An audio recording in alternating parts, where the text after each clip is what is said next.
पहले तो मेरा बेटा मानने को तैयार ही नहीं था, पर मैंने एक ऐसी चाल चली कि वह मुझे किया भी न रह ही ना पाए। और अब तो हर रोज मेरा बेटा मुझे कुत्ती बनाता तो कभी किचन में खड़े खड़े ही कर लेता। तो दोस्तों, शुरू से शुरू करती हूँ और आप लोगों को मेरी पूरी कहानी बताती हूँ। दोस्तों, मेरा नाम निहारिका है और मैं बिहार बंगालपुर से हूँ। ये माँ की कहानी मेरे और मेरे बेटे के बीच में हुई कहानी है। मेरी शादी बहुत कम उम्र में हो गई थी। मेरे पति, जिनका नाम विक्रम है, वे उम्र में मुझसे 12 साल बड़े हैं। मेरे बेटे का नाम रोहन है। अभी मेरी उम्र 34 साल है। पति की उम्र 46 साल है और बेटे की 20 साल है। एक दिन मैंने माँ बेटे की कहानी पढ़ी और सोचा कि क्या यह भी हो सकता है। अगर यह हो जाए तो मुझे घर में ही मिल सकती है। मेरे पति से तो वैसे भी कुछ होता नहीं है, वे बूढ़े हो गए हैं। मुझ पर चढ़ने के कुछ मिनट में ही उनका काम तमाम हो जाता है, तो क्यों ना मैं बेटे को ही ले लूं। उस दिन से मैंने सोचना शुरू कर दिया कि अपने बेटे को कैसे तैयार करूं। मैंने इस योजना को अंतिम रूप देने के लिए काफी सोचा और अंत में माँ बेटे की स्टोरी पढ़ी और उनमें दिए गए आइडिया पर कर तय करने लगी कि कौन सा आइडिया सही रहेगा। कुछ दिनों बाद मुझे एक आइडिया मिल गया और मैंने उसे ही चुन लिया। अगले दिन जब पति ऑफिस चले गए तब मैंने अपनी साड़ी निकाल दी और नाइटी पहन ली। मेरा बेटा हॉल में बैठा था। मैं उसे चाय देने गई और कुछ ऐसे झुकी कि उसको मेरे अच्छे से दिख जाए। जैसे ही उसकी नजर नाइटी के अंदर गई तो वह कुछ देर तक मेरे को देखता रहा। मैं भी डीठ बनी हुई उसे अपने दिखाती रही। फिर जब मैंने उससे पूछा कि क्या देख रहा है, इस पर वह थोड़ा घबरा गया और चाय लेकर पीने लगा। जैसे ही मैं मुड़कर जाने लगी, उसको पीछे से मेरी में नाइटी गिरती हुई दिख गई।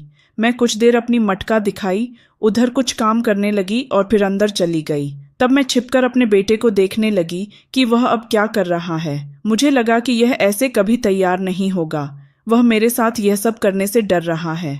फिर मैं कुछ सोचकर बाजार गई। उस दिन मेरी किस्मत भी मेरे साथ थी। मेरे पति को किसी काम से ऑफिस में ही रुकना पड़ गया। मैंने बेटे से बोला, आज तेरे पापा नहीं हैं तो तू आज मेरे साथ सो जा। उसने मेरी तरफ देखते हुए कहा, ठीक है। रात को सोने से पहले मैंने उसको दूध में गोली मिलाकर पिला दिया। उसके बाद हम दोनों सोने चले गए। मैंने अपने रूम में एक छोटा बल्ब जला दिया और हम दोनों सोने लगे। मेरा बेटा आंख बंद करके लेट गया। मैंने अपनी आंख को हल्के से खोलकर देखा तो मेरा बेटा सोने की कोशिश कर रहा था, पर उसे नींद नहीं आ रही थी। शायद उस पर टेबलेट का असर होने लगा था, इसीलिए उसे कुछ बेचैनी सी हो रही थी। कुछ देर बाद मैंने देखा कि वह उठ गया और मेरी तरफ देखने लगा। कुछ पल बाद वह बाथरूम में चला गया। मैं भी उसके पीछे पीछे चली गई। मैंने देखा कि उसने बाथरूम का दरवाजा बंद नहीं किया था। तब मैंने दरवाजे को थोड़ा सा खोलकर देखा तो वह अपना निकालकर हिला रहा था।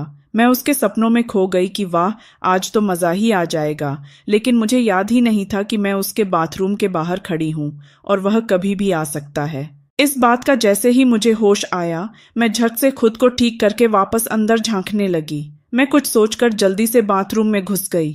मुझे अंदर आते देखकर वह एकदम से डर गया, लेकिन टेबलेट की वजह से उसका पानी जल्दी नहीं निकलने वाला था। मैंने उससे कहा, यह क्या कर रहा था? तो वह डरते डरते बोला, कुछ नहीं मम्मी, मेरे में दर्द हो रहा था, इसीलिए मैं कुछ परेशान सा हूँ। मैंने उससे कहा, अरे तो तूने मुझे क्यों नहीं जगाया?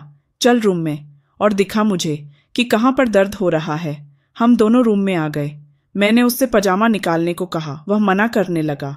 मैंने उसका पजामा पकड़कर नीचे कर दिया। फिर उसकी चड्डी भी। जैसे ही मैंने उसकी चड्डी निकाली, उसका एकदम से मेरी नाक पर आकर लगा। बहुत टाइट था। नाक पर टन से टकराया। वह पीछे को हट गया। मैं उसके पास हो गई और उसको पकड़ लिया। आप सबको क्या बताऊं उस टाइम मेरी कैसी हालत हो गई थी। मैंने जिंदगी में पहली बार इतना बड़ा पकड़ा था। क्या मस्त था मेरे बेटे का। मेरे बेटे को भी मजा आने लगा। उसने अपनी आंखें बंद कर ली और मजे लेने लगा।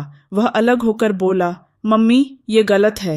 मैंने बोला, कुछ भी गलत नहीं है, तू जल्दी से इधर आ। वह नहीं माना।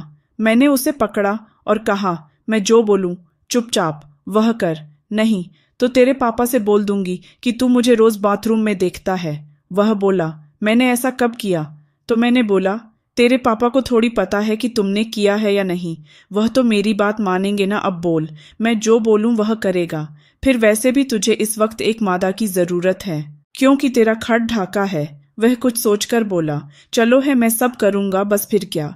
फिर तो दोस्तों उसे कुछ भी नहीं आता था, लेकिन मैंने उसे कहा, कोई बात नहीं, मैं हूं ना, मैं तेरी माँ हूं बेटे, सब कुछ सिखा दिया मैंने उसे, और उसके बाद हम दोनों में सब कुछ हुआ जो एक कहानी में होता है, और अब तो हम हर रोज करते हैं। तो दोस्तों, कैसी लगी मेरी ये कहानी आप लोगों को? तो दोस्तों, यही थी मेरी आज की कहानी। आप लोगों को कैसी लगी प्लीज कमेंट जरूर करना। और हाँ, आपको कहानी पसंद आई हो तो लाइक करना, और चैनल पर नए हो तो सब्सक्राइब जरूर करना, ताकि मैं आगे जो भी कहानी डालूं तो आप तक सबसे पहले पहुंचे। तो मिलते हैं ऐसे ही एक नई कहानी के साथ। तब